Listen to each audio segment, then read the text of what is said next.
ठीक है दोस्तों, उसके बाद आइए हम अनुच्छेद 14 पढ़ते हैं। अनुच्छेद 14 क्या है, देखिए अनुच्छेद 14 भी मैंने बता दिया था, अनुच्छेद 15 भी बता दिया था, लेकिन मैं अनुच्छेद 14 से शुरुआत करता हूँ। अनुच्छेद 12 क्या हो गया, राज्य की चर्चा है, मैंने बता दिया इसके पहले की वीडियो में। अनुच्छेद 13 भी क्या है, उसको भी मैंने रिकॉल करा दिया, इसके पहले बताया भी था। ठीक, उसके बाद मैं अनुच्छेद 14 से स्टार्ट करता हूँ, जिसमें क्या है, समता का अधिकार। मतलब अनुच्छेद 14 से लेकर के अनुच्छेद 18 तक समता का अधिकार की चर्चा है। ठीक है, समता का अधिकार 19 से 22 स्वतंत्रता का अधिकार की चर्चा है। तो समता का अधिकार अनुच्छेद 14 से 18 है। तो हम पढ़ते हैं अनुच्छेद 14। क्या पढ़ते हैं, अनुच्छेद 14 पढ़ते हैं। क्या पढ़ते हैं, अनुच्छेद 14 पढ़ते हैं। अनुच्छेद 14 पढ़ते हैं। कितना, अनुच्छेद 14 पढ़ते हैं।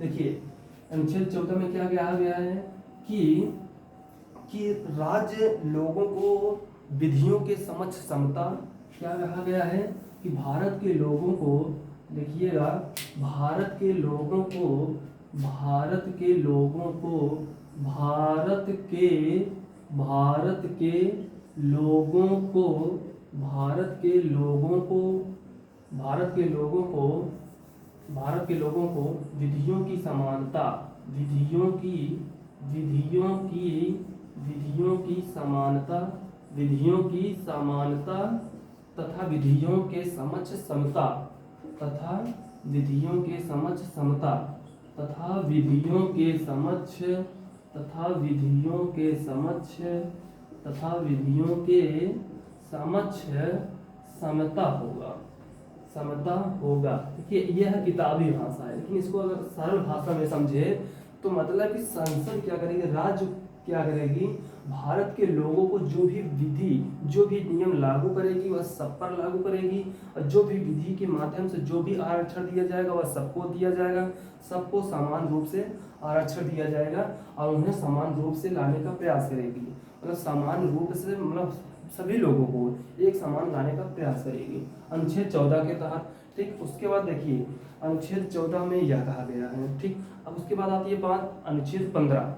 देखिए अनुच्छेद 15 में क्या है, अनुच्छेद 15 पढ़ते हैं। क्या पढ़ते हैं, अनुच्छेद 15। देखिए अनुच्छेद 15 में क्या कहा गया है कि राज्य केवल, क्या, राज्य केवल, लिखिएगा, राज्य केवल राज्य केवल राज्य केवल धर्म राज्य केवल धर्म, जाति, लिंग लिंग वंश लिंग वंश लिंग वंश जन्म स्थान, वंश जन्म जन्म स्थान जन्म स्थान जन्म स्थान के आधार पर जन्म स्थान के आधार पर भेदभाव नहीं करेगी, भेदभाव नहीं करेगी, भेदभाव नहीं करेगी। देखिए अनुच्छेद 15 में यह बात कही गई है कि पांच आधार बताया गया है, और इसके अलावा जैसे उद्भव, जैसे हम निवास स्थान कहते हैं, भाषा कहते हैं, उसके आधार पर राज्य भेदभाव कर सकती है, लेकिन इन 5 आधार पर, मतलब 1 2 3 4 और ये 5 आधार पर भेदभाव नहीं कर सकती है राज्य, इसके पास अधिकार नहीं है। लेकिन देखिए कुछ अपवाद कह लीजिए, या फिर यह एक मतलब दर्जा दिया गया है, नियम बनाया गया है, संविधान में यह बात बताई गई है, क्या कि अनुच्छेद 15(3) अनुच्छेद 15(3), देखिए इसमें क्या बताया गया है। देखिए अनुच्छेद 15 में कहा गया है कि राज्य महिलाओं व बच्चों के लिए विशेष आरक्षण देगा। क्या करेगा, विशेष आरक्षण देगा।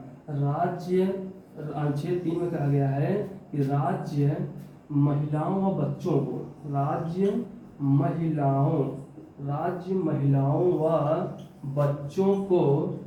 महिलाओं व बच्चों को विशेष आरक्षण देगा, विशेष आरक्षण देगा। क्या देगा, विशेष आरक्षण देगा। अब बात आती है, कहेंगे कि विशेष, अभी तो बताया गया है कि अभी तक बताया क्या गया है कि मतलब कि जाति के आधार पर भेदभाव नहीं होगा, लेकिन यहाँ पे तो जाति की, मतलब जाति नहीं, लिंग के आधार पर, यहाँ पे लिंग के आधार पर भेदभाव हो रहा है। लेकिन अनुच्छेद 15 में तो बताया गया कि जाति के आधार पर या लिंग के आधार पर भेदभाव नहीं होगा, लेकिन यहाँ पे लिंग के आधार पर भेदभाव हो रहा है। लेकिन राज्य जो है, राज्य महिलाओं बच्चों को विशेष अवस्था के कारण मतलब यहाँ पे लिखिएगा विशेष अवस्था के कारण, लिख लीजिए यहाँ पे विशेष अवस्था के कारण, विशेष अवस्था के कारण, विशेष अवस्था के कारण विशेष प्रावधान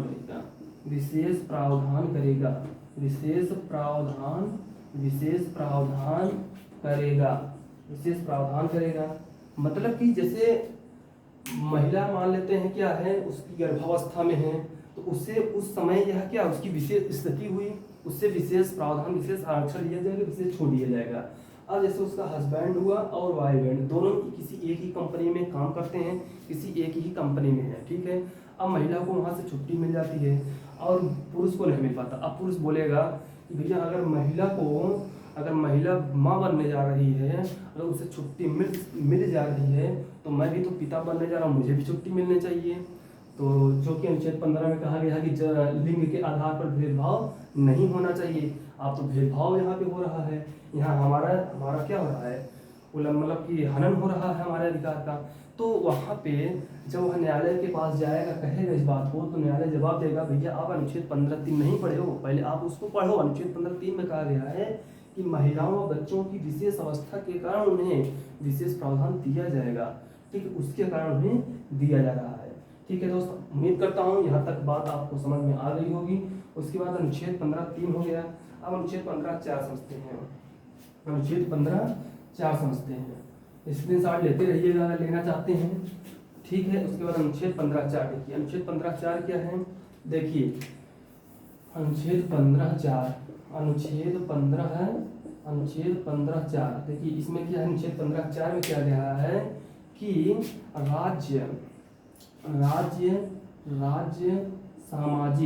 राज्य सामाजिक, देखिए राज्य का मतलब मैंने बता दिया है, राज्य के अंदर का क्या आता है, अनुच्छेद 12 में इसकी परिभाषा बताई गई। राज्य के बारे में विशेष चर्चा की गई है, ठीक है, मैंने बताया है। राज्य सामाजिक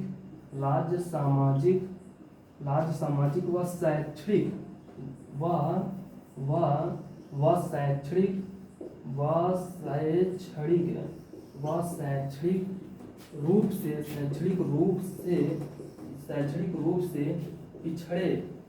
शैक्षणिक रूप से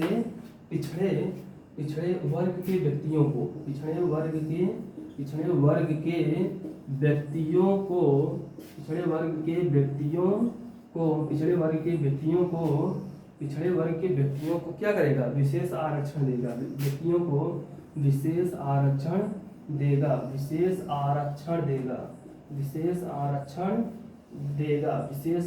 देगा, ठीक है, विशेष आरक्षण देगा, ठीक। अनुच्छेद 15(4) में कहा गया है।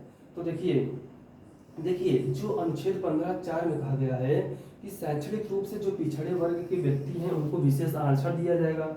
मतलब कि जैसे कोई भी व्यक्ति अगर शिक्षा के क्षेत्र में पीछे या समाज में पीछे है, तो उन्हें क्या दिया जाएगा, बढ़ावा दिया जाएगा, उन्हें छूट दिया जाएगा और उन्हें समाज में एक समान लाने का प्रयास किया जाएगा, ठीक। अगर शिक्षा पढ़ाई लिखाई से पीछे हैं तो उन्हें पढ़ाई लिखाई से संबंधित आरक्षण दिया जाएगा और उन्हें समान लाने का प्रयास किया जाएगा, ठीक। अनुच्छेद 15(4) में कहा गया है। अब यहाँ पे देखिए जो अनुच्छेद 15(4) में मिलता है वह किसके आधार पर मिलता है छूट, वह जाति के आधार पर मिलता है। किसके आधार पर मिलता है, जाति के आधार पर मिलता है। तो ठीक है, अनुच्छेद 15(4) हो गया। देखिए उसके बाद मतलब कि देखिए शैक्षणिक रूप से पिछड़े वर्ग के व्यक्तियों को विशेष प्रावधान मतलब आरक्षण देगा। तो किसे देगा, मतलब जाति के आधार पर शैक्षणिक रूप से मिलेगा। मतलब ये कि पिछड़े वर्ग में जैसे ओबीसी आ गया, जैसे ओबीसी, ठीक, एससी एसटी, ठीक है, एससी एसटी, इन सबको क्या मिलेगा, आरक्षण मिलेगा। किसे, मतलब शिक्षा के क्षेत्र में। जैसे आप लोगों ने सुना भी होगा, जैसे सरकारी कॉलेज हुआ, जैसे यूनिवर्सिटी हुआ, चाहे बीएचयू हुआ, चाहे एयू हुआ, मतलब इलाहाबाद यूनिवर्सिटी हुआ, या बनारस हिंदू विश्वविद्यालय हुआ, मतलब जो भी हुआ, यहाँ पे जो मतलब कि छूट दी जाती हैं, या शिक्षा की संस्था हैं, शिक्षा का संस्था है। तो यहाँ पे क्या होता है, जाति के आधार पर यहाँ इन लोगों को क्या मिलता है, आरक्षण मिलता है, छूट मिलता है। तो अनुच्छेद इसी 15(4) के तहत ही मिलता है उन्हें। ठीक, ओबीसी वालों को देखिए अलग मेरिट बनती है, उनकी अलग काट जाती है, एससी वालों को अलग जाती है, एसटी वालों को अलग जाती है। आप लोगों ने देखा भी होगा, समझा भी होगा, जानते भी होंगे कि ये जाति के आधार पर आरक्षण यानी कि छूट दिए जाते हैं शैक्षणिक संस्थानों में। ठीक, अच्छा अब बात करते हैं कि ओबीसी। अगर ओबीसी का फुल फॉर्म देखते हैं तो क्या होता है, other backward caste, backward caste, other backward caste. ठीक है, और एससी का देखते हैं, देखिए एससी का देखते हैं तो schedule caste, CHEDULED caste, CASTES। ठीक, तो इसे क्या हिंदी में क्या कहेंगे, अनुसूचित जाति। हिंदी में क्या कहेंगे, अनुसूचित जाति बोलते हैं। ठीक, उसके बाद एसटी का देख लेते हैं, एसटी यहीं लिख देते हैं एसटी। फुल फॉर्म जान लीजिए, हिंदी जान लीजिए। एसटी का मतलब होता है शेड्यूल ट्रिब्स, SCHEEUDLED ट्रिब्स, TRIBES। ठीक है, अनुसूचित जनजाति। हिंदी में क्या कहते हैं इसे, अनुसूचित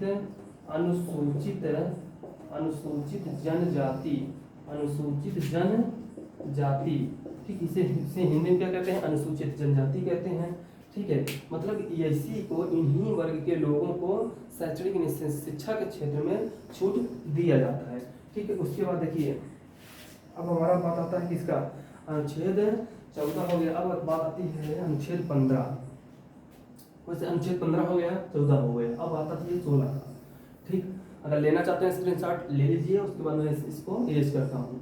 ठीक है, देखिए अब बात आती है अनुच्छेद 16 में क्या मिलता है, मतलब कि देखिए अनुच्छेद 16 में भी आरक्षण मिलता है, लेकिन नौकरियों में। अनुच्छेद 15 के तहत शिक्षा के क्षेत्र में मिलता है छूट, और उसके बाद जो अनुच्छेद 16 है, 16 के तहत नौकरियां, मतलब जिसे हम किताबी भाषा में बोले नौकरी को, तो लोक नियोजन में आरक्षण मिलता है, लोक नियोजन में मिलता है आरक्षण अनुच्छेद 16 के तहत। देखिए अनुच्छेद 16 समझिएगा। देखिए अनुच्छेद 16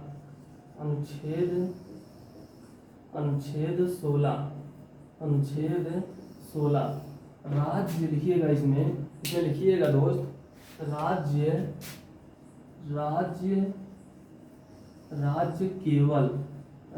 केवल इसमें लिखा गया है, बताया गया है कि राज्य केवल धर्म जाति लिंग वंश जन्म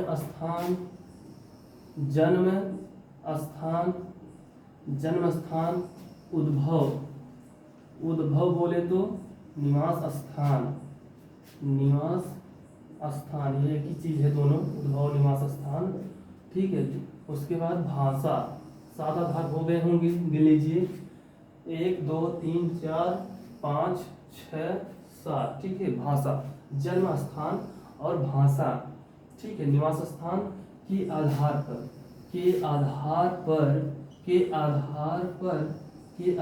पर राज्य भेदभाव नहीं करेगी, भेदभाव नहीं करेगी। देखिए, लेकिन इसमें भी कुछ अपवाद है, किसके तरह, अनुच्छेद 15 के तहत। अनुच्छेद 15 में कहा कुछ गया, लेकिन हुआ कुछ आगे, कुछ मतलब छूट दिया गया। देखिए अनुच्छेद 16 में कहा गया कि इन 7 के आधारों पर छूट नहीं दिया जाएगा, यदि अन्य कोई आधार होगा तो उनके आधार पर राज्य क्या करेगी, भेदभाव कर सकती है। तो देखिए अब अनुच्छेद 16 हो गया, इसमें कहा गया, देखिए अनुच्छेद 16 में अगर ये बात कही गई है, लेकिन अनुच्छेद 16(3) में देखिए क्या कहा गया है।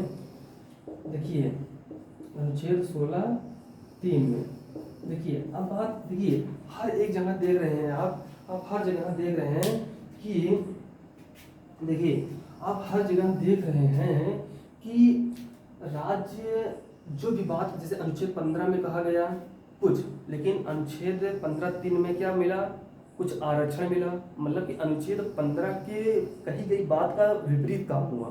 ठीक उसी प्रकार से अनुच्छेद 16 में कही गई बात का विपरीत कुछ काम अनुच्छेद 16(3), अनुच्छेद 16(4) में होगा। अनुच्छेद 16(3) में बस यही कहा गया है कि राज्य विधि बनाकर मतलब नियम कानून बनाकर लोक नियोजन में आरक्षण दे सकती है। ठीक, आरक्षण दे सकती है। क्या कहा गया है कि देखिए इसमें लिखा गया है कि राज्य अनुच्छेद 16(3) में कहा गया है कि राज्य लोक नियोजन में राज्य विधि बनाकर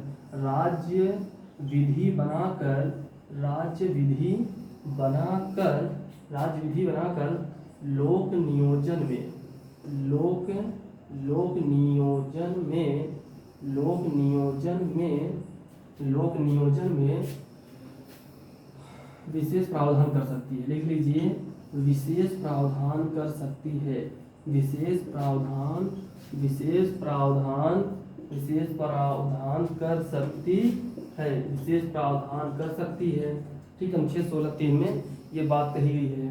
ठीक है दोस्त, उसके बाद देखिए अनुच्छेद 16(3) में ये बात कही गई है कि लोक नियोजन, यानी कि लोक नियोजन मतलब यहीं से सरकार नौकरी डाल देना। यहाँ पे ऐसे लिखिए ना, नौकरी। ठीक, नौकरी ये क्या है, लोक नियोजन या नौकरी। तो देखिए अनुच्छेद 16(3) हो गया। अनुच्छेद 16(4) में क्या बताया गया है? अनुच्छेद 16(4) में क्या बताया गया है? अनुच्छेद 16(4) में बताया गया है कि अनुच्छेद 16(4) में कहा गया है कि जैसे निवास स्थान के आधार पर जैसे राज्य लिखिएगा राज्य निवास स्थान के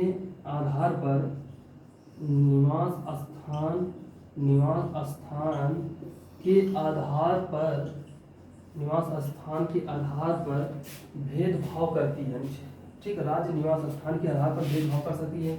मतलब आप लोगों ने देखा होगा कि जो नक्सली एरिया हुआ, ठीक, जो बॉर्डर एरिया होते हैं, तो वहाँ के लोगों को, वहाँ के स्टूडेंटों को कुछ विशेष प्रावधान मिलते हैं, कुछ विशेष छूट दी जाती है। तो किसके तहत दी जाती है? 16(4), अनुच्छेद 16(4) के तहत। किसमें? नौकरियों में, लोक नियोजन में। मतलब कि अनुच्छेद 16 में कहा गया है कि निवास स्थान के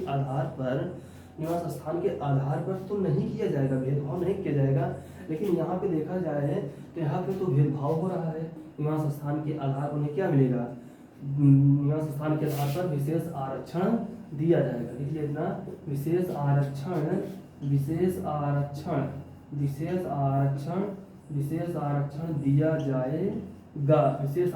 दिया जाएगा। ठीक, अब यहाँ पे तो विशेष आरक्षण दिया जा रहा है निवास स्थान के आधार पर।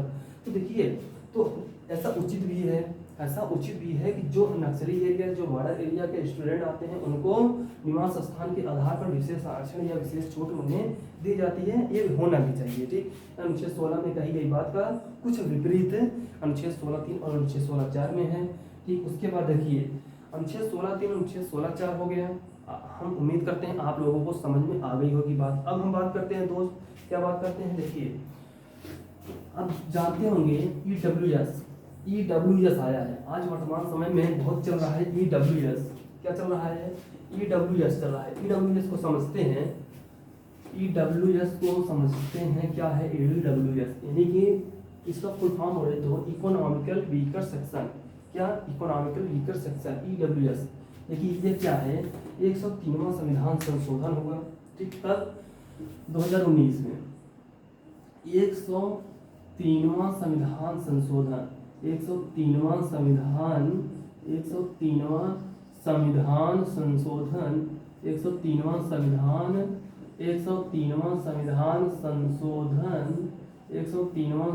संशोधन 2019 में हुआ। ठीक, इसमें क्या आया है? ईडब्ल्यूएस की बात की गई है। किसकी बात की गई है? ईडब्ल्यूएस। इसका फुल फॉर्म बताना चाहें हम ईडब्ल्यूएस का, लिख लेना। ईडब्ल्यूएस का फुल फॉर्म जो होता है इकोनॉमिकली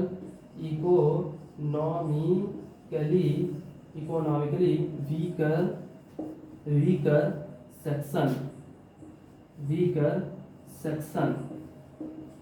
ठीक है, वीकर सेक्शन। ये इसका फुल फॉर्म है इकोनॉमिकल वीकर सेक्शन। ठीक है, मतलब कि हिंदी बोले तो जो आर्थिक रूप से कमजोर है, जो आर्थिक रूप से कमजोर व्यक्ति को कहते हैं, आर्थिक रूप से कमजोर। मतलब कि जो ईडब्ल्यूएस का सर्टिफिकेट बनता है, जो कार्ड बनता है, मतलब जो पैसा कौड़ी से कमजोर होता है, ठीक, उनके लिए क्या बनता है ईडब्ल्यूएस, जो कि आज बहुत सारे व्यक्तियों के पास ईडब्ल्यूएस का सर्टिफिकेट है, बनवाते हैं। ठीक, यह कब आया? 2019 में आया, 103वां संविधान संशोधन हुआ तब आया। ठीक है, देखिए इसमें क्या कहा गया है कि अनुच्छेद 15, देखिए हम देखिए यहाँ पे 4 अनुच्छेद को एक साथ पढ़ते हैं। अनुच्छेद 103वां संविधान संशोधन के तहत, जिससे बात क्लियर हो जाएगी। देखिए जैसे अनुच्छेद 15(6) और अनुच्छेद 16(6), देखिए ठीक है, अनुच्छेद 15(6), अनुच्छेद 16(6), ठीक है। देखिए अब और इसके पहले मैंने बता भी दिया, देखिए ये जो पढ़ा जाएगा इसके अंतर्गत पढ़ा जाएगा, लेकिन इसके पहले अभी चर्चा मैंने किया क्या, अनुच्छेद ये अनुच्छेद डाल लेना ऐसे, अनुच्छेद 15(4) और अनुच्छेद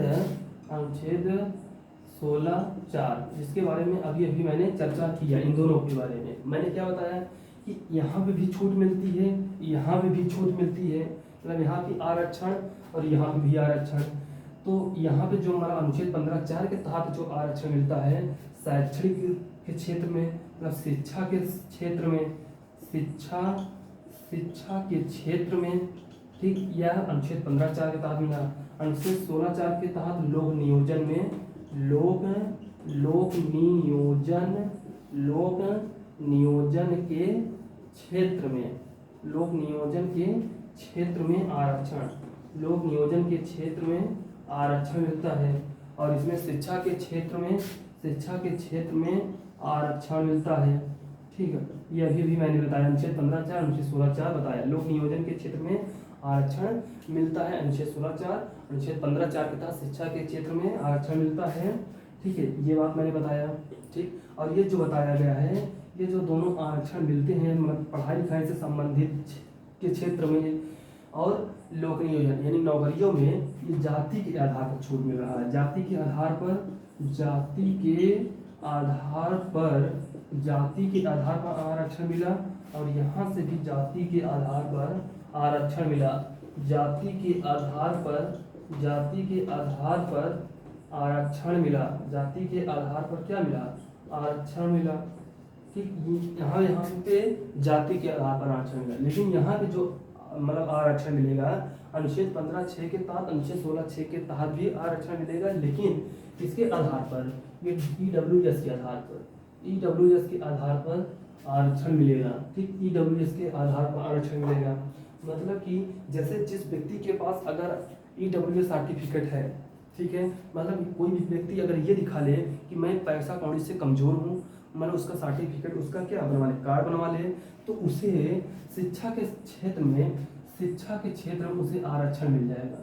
शिक्षा के क्षेत्र में ईडब्ल्यूएस के आधार पर उससे क्या मिल जाएगा? आरक्षण मिल जाएगा। शिक्षा के क्षेत्र में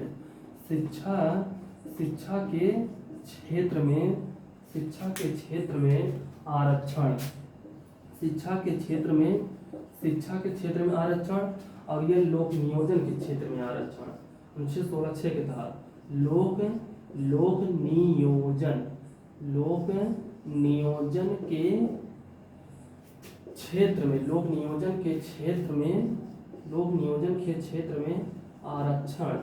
नियोजन के क्षेत्र में आरक्षण, ठीक है, मतलब कि इसके तहत भी आरक्षण, इसके तहत भी आरक्षण, लेकिन जो इसमें आरक्षण दिया जा रहा है वह ईडब्ल्यूएस को आधार बनाकर दिया जा रहा है, और जो इसमें मतलब इस अनुच्छेद और इस अनुच्छेद में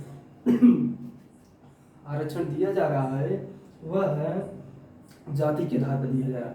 अनुच्छेद 15(6) के तहत शिक्षा के क्षेत्र में ईडब्ल्यूएस के आधार पर आरक्षण, अनुच्छेद 16(6) के तहत लोक नियोजन के क्षेत्र में आरक्षण, ठीक है, ईडब्ल्यूएस के आधार पर जिसके पास होगा वह 10, जैसे ईडब्ल्यूएस वालों को 10% आरक्षण मिलता है। मैं बता देता हूँ इसको भी। देखिए, आज मैं ज़्यादा वीडियो लंबी नहीं करूँगा, बहुत शॉर्ट वीडियो होगा, लेकिन थोड़ा सा कुछ तबीयत खराब होने की वजह से मेरा कुछ आवाज़ भी स्लो है आज, लेकिन मैं क्लास ले रहा हूँ आज आप लोगों का।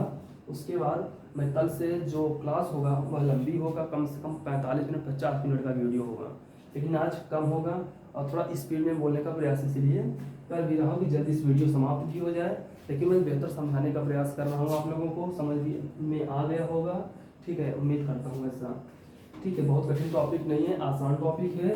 उसके बाद देखिए, मैं एक मिलान करवाता हूँ। जैसे EWS को 10% आरक्षण, OBC वालों को 27% आरक्षण जो अनुच्छेद 16(4) के तहत मिलता है।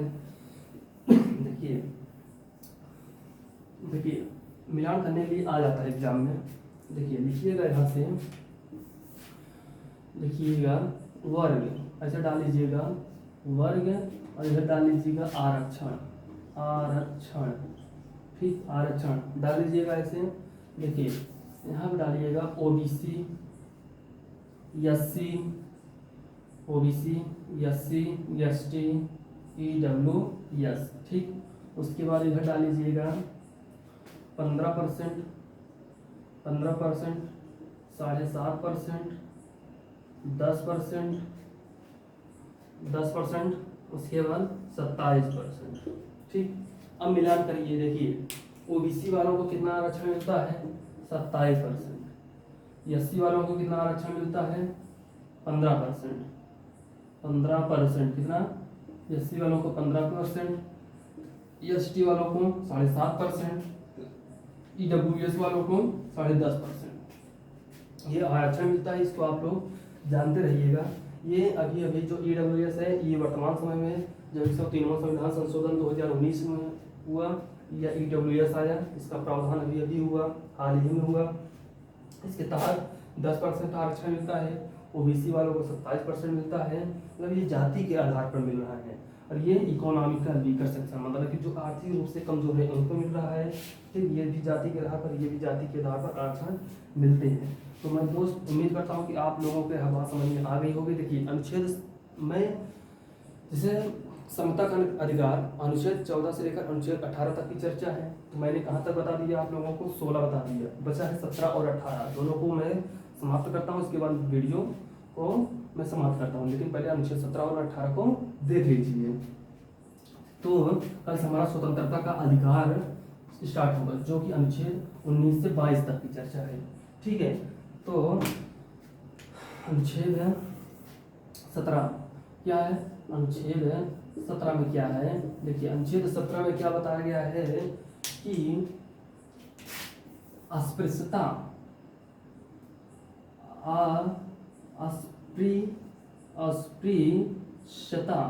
अस्पृश्यता को प्रतिबंधित किया जाता है। अस्पृश्यता को प्रतिबंधित किया जाता है। प्रतिबंधित किया जाता है। ठीक, प्रतिबंधित किया जाता है। प्रतिबंधित अस्पृश्यता बोले तो छुआछूत। क्या? छुआछूत, इसे लिख लेना, छुआछूत,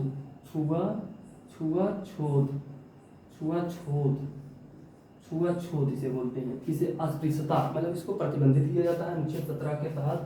ठीक, कि मतलब कि जो भेदभाव होता है कि यह व्यक्ति इस जाति का है, मतलब SC जात का है, ST जाति का है, हम इसको नहीं छुएंगे। मतलब कि जो अस्पृश्यता है, मतलब जो छुआछूत की भावना अपने अंदर है, उसको दूर करने का काम अनुच्छेद 17 के तहत किया गया। मतलब समाप्त करने का प्रयास किया गया कि ऐसा नहीं होना चाहिए कि हाँ यह व्यक्ति इस जाति का है, मैं इसके पास नहीं बैठूंगा, यह व्यक्ति इस जाति का है, मैं इसके साथ खाना नहीं खाऊंगा। मतलब जो जाति से संबंधित जो छूआछूत करते हैं, उनका भेदभाव करते हैं, तो ऐसा नहीं होगा, ऐसा नहीं करना चाहिए। ठीक है, अनुच्छेद 17 के तहत बताया गया है। फिर अनुच्छेद 18 में क्या बताया गया है? अनुच्छेद 18 में बताया गया है, अनुच्छेद 18 में बताया गया है कि देखिए जो अनुच्छेद 18 में बताया गया है कि जो उपाधि होती है, उपाधि मतलब कि जिसे हम पुरस्कार बोलते हैं, उपाधि नाम के साथ नहीं होगा, नाम के साथ में नहीं लिखा जाएगा, नहीं लिखा जाएगा।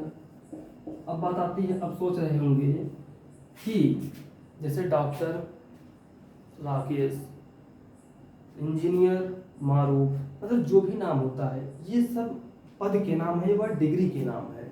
इंजीनियर, डॉक्टर, वकील, ये सब क्या है, कोई ये उपाधि नहीं हुआ। जैसे पद्म विभूषण, पद्म भूषण, भारत रत्न, ये सब क्या है, पुरस्कार उपाधि हैं।